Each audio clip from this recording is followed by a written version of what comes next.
transforming Africa's trade under the Cairo-based agency, or the DFI, called Afrexim. Take a listen to Dr. Benedict Orama. A country that was all but written off some 20 years ago,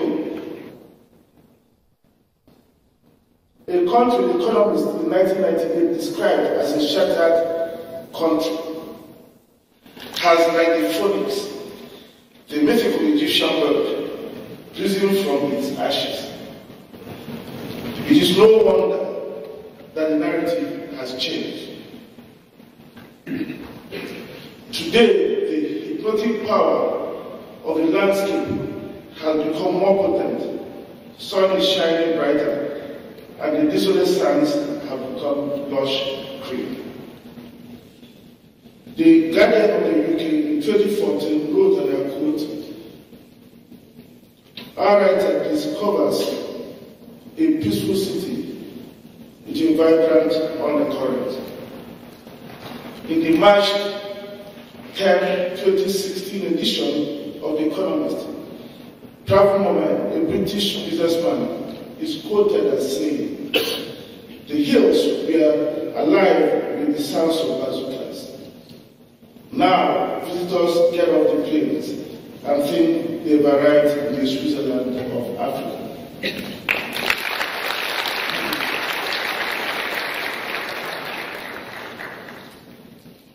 The Republic of Rwanda represents a perfect case study for the important role visionary and pragmatic leadership can play in the transformation of an economy. Since 1995, the Rwandan economy has made remarkable progress.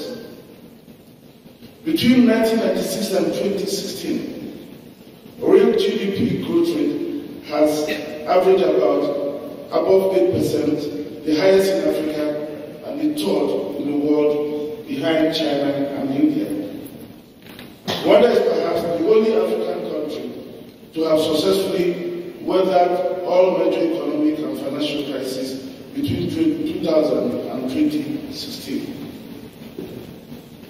Your Excellencies, distinguished ladies and gentlemen, I'm sure you all agree with me that the quest for a transformed Africa can benefit immensely from the lessons of Rwanda. We congratulate President Kagame for his visionary leadership. We praise the people of Rwanda for their discipline and patriotic followership. We congratulate the civil servants, the business community, and others for major contributions that put it all together. Afrexim Bank is proud to have contributed to the success story I've just narrated. Having supported the construction of the Kigali Convention Center, where we are all seated now.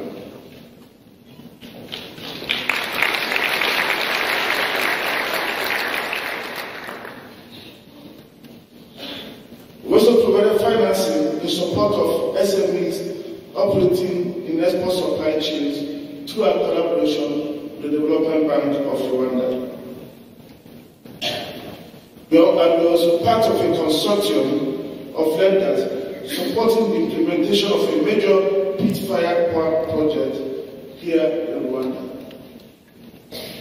Pipeline transactions and current credit exposure to Rwanda amount to about $700 million, covering key sectors of manufacturing, tourism, trade, and so on. We are pleased to be holding these meetings in Kigali under the auspices of the great nation builder and Pan-Africanist, His Excellency President Paul Kagame. While Rwanda and a few other countries represent shining examples of Africa's steady progress towards the linking from commodities, the broader continent remains likely exposed to the vagaries of commodity price shocks. The commodity price shock that broke in mid-2014 presented severe challenges to Africa, similar to those that which led to the creation of your bank. These developments threatened to reverse the significant progress made by Africa during the 2000s and early 2010s, slowing economic growth below trend levels for about 5% and contracting trade values below $1 trillion. In addition, excess demand reflected in widening fiscal and current account deficits transmitted unprecedented volatility to many African currencies, worsening economic uncertainty in its wake. Access to trade finance and trade services, as well as public finance, also dwindled. Distinguished ladies and gentlemen, for those of us old enough to remember, the foregoing sounds like a rendition of the 1980s. The lost decade for Africa, when economic difficulties triggered socio-political upheavals that took years to resolve. For your bank, it was a call to duty, a call to live up to its mandate, a challenge to its fundamental rise on debt. Where board and management knew that the bank had to respond strongly so as to continue to earn your confidence and trust. And the response was prompt and decisive. Thanks to numerous shareholders who provided firepower in the form of more than $600 million of additional equity, which followed the general capital increase we launched in 2015, your bank boldly stepped in to help many African economies to better manage the negative consequences of the commodity price shock. We launched a 2-year counter-cyclical trade liquidity facility in December 2015, aimed at helping the bank's member countries to contain the monetary crisis.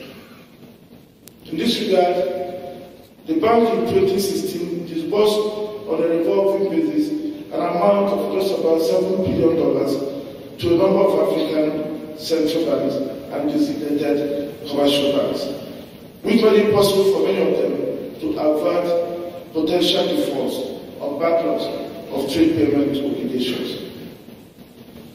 Aggregate disbursements under the program up to April 2017 had reached $9.5 billion. The massive and targeted interventions restored stability in currency and trade finance markets of a number of member countries, including Ghana, Egypt, Nigeria, Zimbabwe, and elsewhere. We are happy that Africa was in general able to avoid the repeat of the debacle of the 1980s, when a similar crisis shook the continent and led to massive country credit defaults. The defaults that led to 10 years of economic difficulties.